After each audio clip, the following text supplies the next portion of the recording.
Medo. A epígrafe da obra Medo Líquido, ela é fascinante. É uma epígrafe tirada de outro gênio literato, que é Cervantes, que ao lançar em 1605, a primeira parte do seu Quixote, escreve: o medo tem muitos olhos e enxerga coisas no subterrâneo. Ora, o medo não é exclusivo dos humanos, porque os animais também têm medo. Logo, o medo não é exclusivamente cultural. O medo também é instintivo. Ele é biológico. Não é uma invenção apenas da sociedade. A novidade da pós-modernidade é que, ao invés do medo direto do século XVI, da peste ou do fim do mundo, ao invés do medo direto de 1939, do flagelo da guerra, agora nós temos os medos que enxergam nos subterrâneos. Medos plasma, medo sem forma, medo sem limite. A internet colabora para isso. Talvez alguns aqui já nem lembrem, então ouçam o tio. Em 2000, a internet divulgou o bug do milênio. O mundo iria acabar, porque ao chegar a 00, os computadores voltariam a 1900. Incapaz de distinguir, já que os computadores usavam apenas 2 dígitos para registrar o ano. Os aviões cairiam, os bancos zerariam todas as contas. Você perderia seus depósitos, sua aposentadoria. Iríamos todos para as cavernas de novo. Imprima seu extrato na noite de 31 de dezembro. Retire seu dinheiro do banco. Não ande de avião no Réveillon, porque à meia-noite o mundo terminará. Todos aqui que, como eu, já eram adultos e maduros em 2000, sabem que não ocorreu nada. Absolutamente nada. O mundo continuou tão tedioso quanto no ano anterior. Mas a internet passou a criar uma possibilidade de divulgar como um vírus um medo impreciso, um medo que atinge a todos. A internet tornou coletiva a percepção de uma tragédia, como a experiência terrível do furacão Katrina em agosto de 2005. Faz séculos que o Caribe e o sul dos Estados Unidos são atingidos por furacões. Mas a televisão, a internet, os tablets e os celulares passaram a mostrar em 2005 o Katrina se aproximando. O Katrina está chegando. Não sabemos se ele vai para a Flórida ou para o Texas. Alguma cidade vai ser destruída. O Katrina vem vindo. E todas as pessoas... A casca da civilização, diz Bauman, é frágil. E a internet explora esses limites. Debaixo do meu verniz de educação existe o cão selvagem, diz Bauman. Vamos dar um exemplo. Aqui há 1.500 pessoas educadas, simpáticas e tranquilas para fins de cálculo. Aqui há 1.500 pessoas silenciosas, confortáveis, que fizeram ao menos uma refeição hoje, alguns 2, alguns 3 ou 4. Aqui há pessoas que estão bem sentadas, sem nenhuma dor notável. Somos o melhor da espécie humana. Educados, ordenados, entramos aqui sem brigar, sairemos em ordem. Essa é a situação humana? Não. Fechem-se essas portas. Diminua-se o oxigênio. Anuncie que ficaremos aqui um mês e há apenas um danoninho sobre a mesa. E eis que robesianamente vai voltar ao estado da guerra de todos contra todos. Porque eu sou simpático a você e você é simpático a mim? Porque não disputamos a mesma fonte de alimento ou o mesmo ar. No momento que eu colocar em confronto pelo instinto do cérebro reptiliano mais profundo que nós temos, o cão selvagem aflora. É aquilo que já havia sido denunciado em um livro fabuloso que virou um filme extraordinário, O Senhor das Moscas, The Lord of the Flies, que é Beelzebub, o demônio que é senhor das moscas. Pegue alunos simpáticos, com faces rosadas, de gravatinha com nó Windsor da Inglaterra. Faça esse avião cair numa ilha, faça eles passarem fome, e aquele inglês fleumático de um colégio interno vira um monstrinho. Surge em cada um gremlin, um bebê de Rosemary, que nós não sabíamos que tínhamos. A civilização é uma casca. A civilização é uma pequena pátina que pode ser eliminada a qualquer momento. O grande medo para Bauman vem de outra fonte. O grande medo vem da fonte de ser excluído. E como ele estava escrevendo esse livro, no apogeu de um reality show na Inglaterra. Ele diz que o reality show é a catarse em que eu posso, ao invés de ser excluído, nosso grande medo, eu posso excluir telefonando.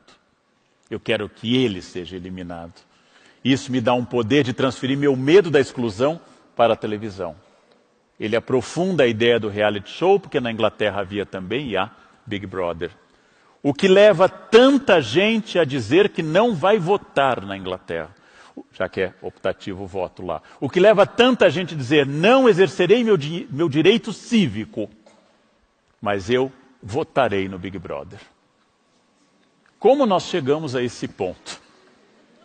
Em que alguém não omite seu desejo de participar do Big Brother, mas não quer participar das eleições do parlamento. Como nós chegamos a esse ponto? Para ele faz parte de um processo, um mistério. Ele não usa a expressão, eu usaria dessa nova psicose, dessa nova neurose, melhor dizendo, que se chama FOMO, que é o F de medo, de ficar de fora, missing out. O medo de ficar de fora já é uma doença classificada nos Estados Unidos. A FOMO vem ao lado da nomofobia, a nomofobia, o medo de ficar sem o seu telefone conectado à internet. E uma terceira doença ainda não classificada, mas já detectada, o medo de meu celular não ter mais bateria. Ele provoca palpitação, taquicardia nas pessoas. Tudo isso já lembrava Derrida que o nosso medo é que termine o meu mundo, não exatamente o mundo. A liquidez atual reforçou o caráter temporário da vida. Os limites do mundo foram quebrados completamente. Porque surgiram novos players que sempre estiveram lá, mas agora reivindicam a reinvenção social. Surgem movimentos de orgulho gay, surgem movimentos feministas, surgem movimentos de lésbicas, de orgulho negro, surgem movimentos que querem um espaço onde antes não tinha. E eu estou cada vez mais cercado, em Londres, por colegas islâmicos, nos Estados Unidos, por latinos, e em Roraima, por venezuelanos. Os mundos dos bárbaros estão chegando e aumenta o meu medo enormemente. O aumento do medo no mundo líquido que Bauman descreve é o aumento exatamente da fragilidade e da minha incapacidade de pensar grandes projetos que garantam alguma segurança. Parte do iluminismo fundou toda a ideia de combate ao medo na ideia de tecnologia e razão para controlar. A enciclopédia se pretendia, a enciclopédia almejava ser uma explicação do mundo inteiro. Voltaire escreveu sobre o terremoto de Lisboa e comentou como seria bom ter tecnologia para prever. É curioso que toda a racionalidade que os iluministas anunciavam chega no século XX a um projeto assassino irracional chamado Auschwitz. Ou seja, a racionalidade esbarra nessa pulsão de morte e facilita aos assassinos essa pulsão de morte. Quem nos protege no mundo de hoje? Que proteção cada um e cada uma aqui de vocês tem? A proteção dos senhores das armas atômicas. Somos protegidos por Trump e pelo presidente da Coreia do Norte. Terrível.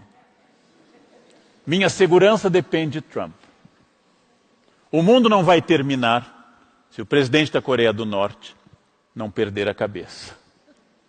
São eles que me controlam. O medo é muito profundo. E para piorar, apesar das tragédias naturais serem universais, existe o medo da pobreza. Porque um terremoto de 7,3 no Japão, há 3 anos, causou 25 mortos. Um terremoto de 7,0 escala Richter no Haiti causou 316 mil mortos.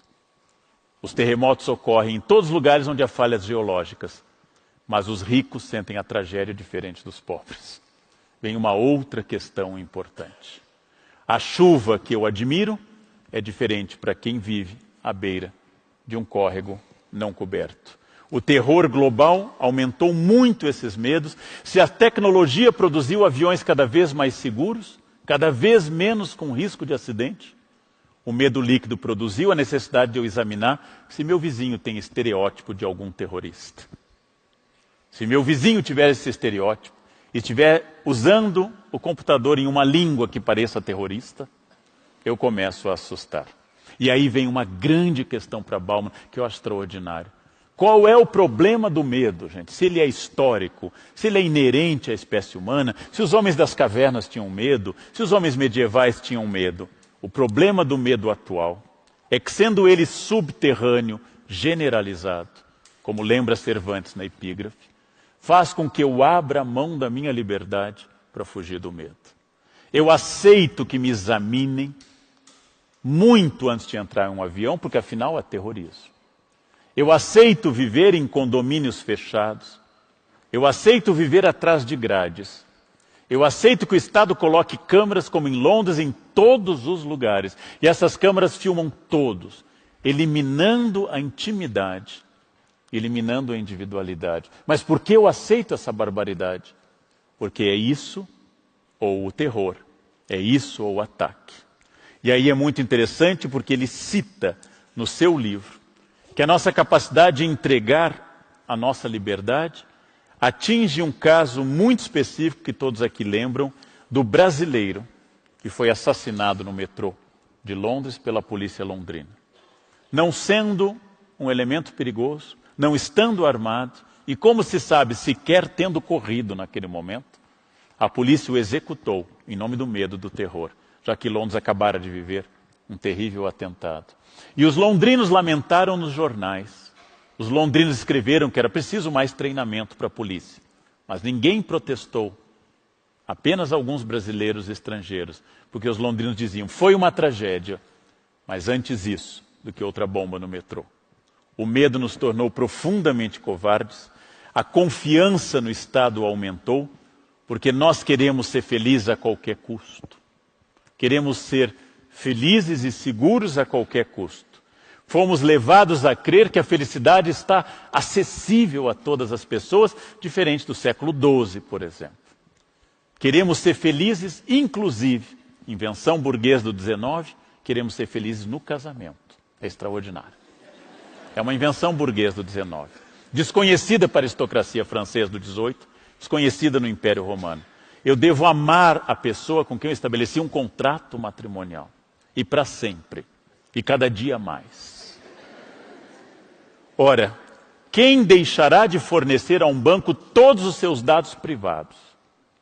Se isso vai protegê-lo de um hacker ou de um ladrão. O banco pede que vocês deem tudo para protegê-lo de um invasor da sua conta. Quem deixará de dar a sua digital para aumentar a segurança? E aí uma coisa extraordinária para refletir, que não é de Bauman, mas nasce da ideia dele. O caso de Zuckerberg e Facebook, que Bauman não acompanhou, é um caso interessante. Todos ofereceram ao Face todas as informações. Todos deram ao Face onde andam, com quem andam, o que comem. Todos deram na sua rede social tudo. E agora dizem, Zuckerberg não está usando direito esses dados. Não é uma defesa de Mark Zuckerberg, mas é um pensamento que, antes dele manipular dados, nós, voluntariamente, entregamos todos esses dados. Eu registro o que compro, registro onde vou, registro, informo em São Paulo o meu CPF para o governo, informo tudo, comunico a todos, depois diz, o governo está muito invasivo da minha vida privada. É isso que é uma das marcas contemporâneas. Quando Bauman lembrou o famoso inverno do descontentamento, 78, 79, citação do Ricardo III, quando os ingleses fizeram muitas greves, isso possibilitou a ascensão de uma conservadora, Margaret Thatcher. Ele lembrou que os ingleses estavam insatisfeitos com os salários. E o resultado, levaram ao poder uma mulher que desmontou os sindicatos, que defendia os salários. Ou seja, voluntariamente eu faço isso. Voluntariamente eu penso exatamente nessa questão. No mundo líquido, para Bauman, o silêncio em nome da morte de Jean Charles de Menezes é o sinal criminoso que nós perdemos toda a humanidade em função do medo. Toda a solidariedade em função do medo. Deixamos de ser seres autônomos porque o medo nos domina. e pensamos antes segurança, depois direitos humanos. Quando eu passo a selecionar quem tem direito a direitos humanos, eu já cometo um erro brutal, porque é óbvio que se a palavra diz direitos humanos, qualquer pessoa que seja humana tem direito a ela. Todos têm, inclusive um senador da República. Todos são, no fundo, bem no fundo, mais fundo ainda, seres humanos. Os direitos humanos são para nós, para quem incorre no crime, para quem trafica, para quem comete um assassinato. Porque não é a defesa do crime, mas é a defesa da individualidade, a defesa de um direito fundamental. Para Bauman, outra coisa que está provocando tudo isso é que os intelectuais pararam de se engajar politicamente na busca de uma sociedade mais livre, mais respeitadora dos direitos humanos, e passaram a apresentar apenas propostas políticas ou de engajamento político e não mais de reflexão. Citando Hegel, a famosa frase que também aparece no final de Blade Runner, a versão original, quando o replicante salva a vida de Harrison Ford, ele diz, citando Hegel, o diálogo do Senhor do Escravo, viver com medo é ser escravo.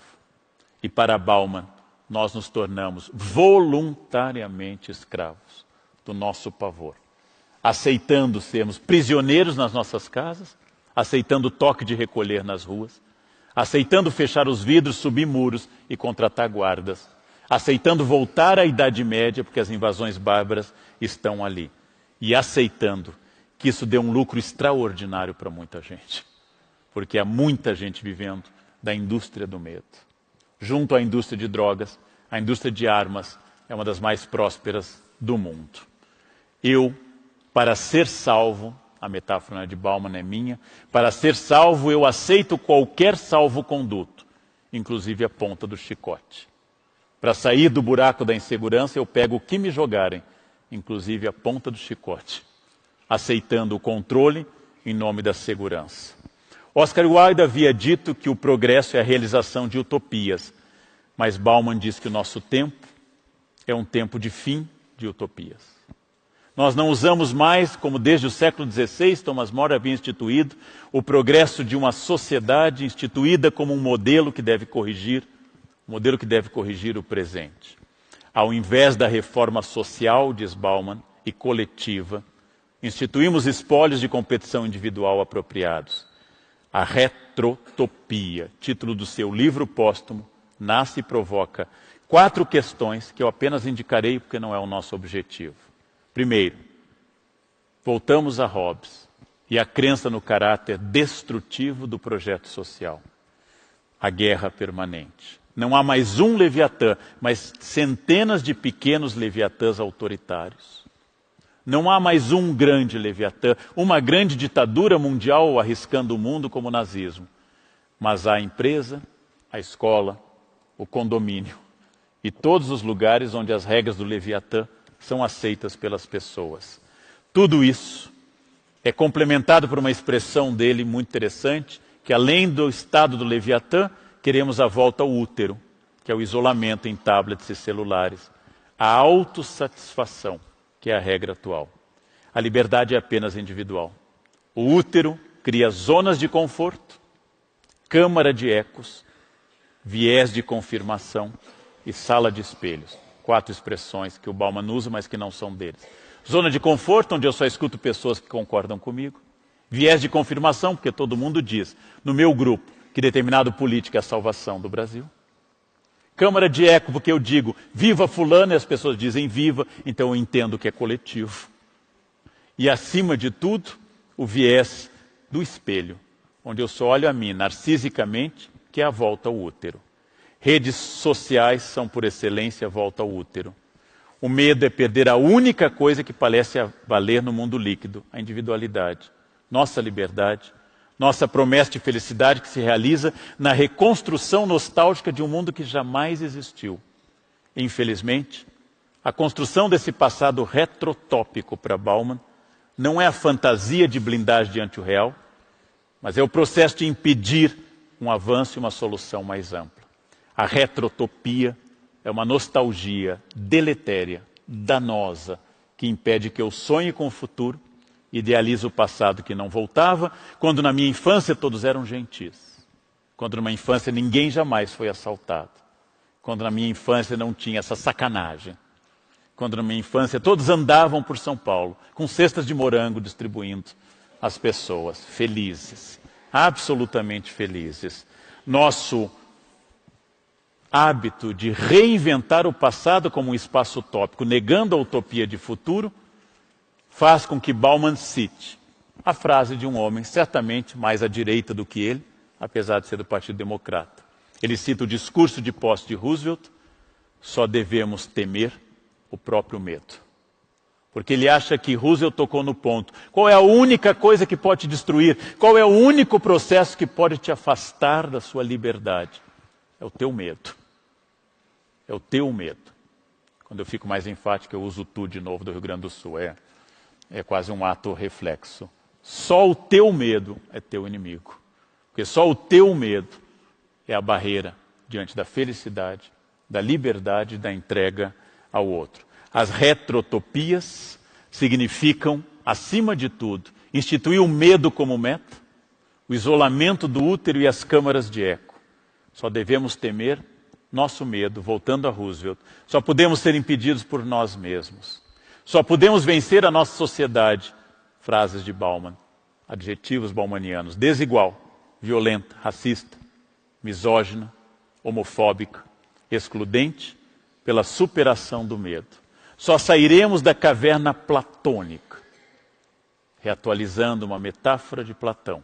Só sairemos do fundo da caverna onde vemos projeções no fundo, onde vemos imagens fantasiosas. Não temos nenhuma clareza de olhar se nós pudermos novamente sair à luz do dia, novamente reconhecer em cada um uma parte indispensável da humanidade, com iguais direitos a mim.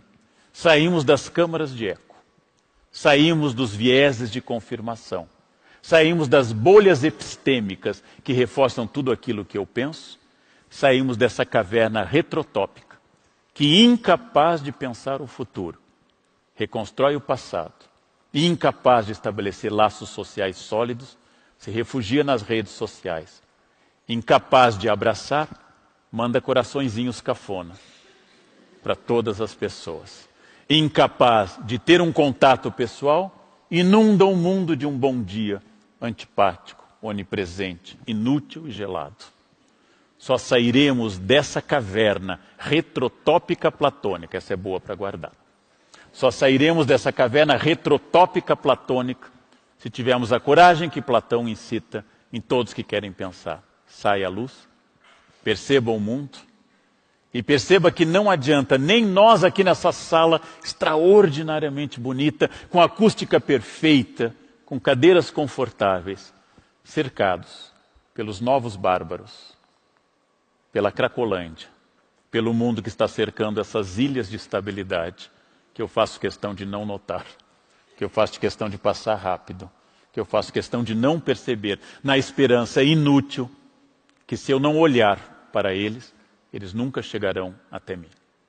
Historicamente, todo movimento de bárbaros, entre aspas, como lembra Cavafis, o poeta grego, todo movimento de bárbaros tende a eliminar a segurança dos civilizados. Quando eu conseguir sair da caverna retrotópica, quando eu conseguir reinstituir o padrão humano de todos, quando eu conseguir restabelecer solidariedade, encerra Bauman, já morto quando o livro foi publicado.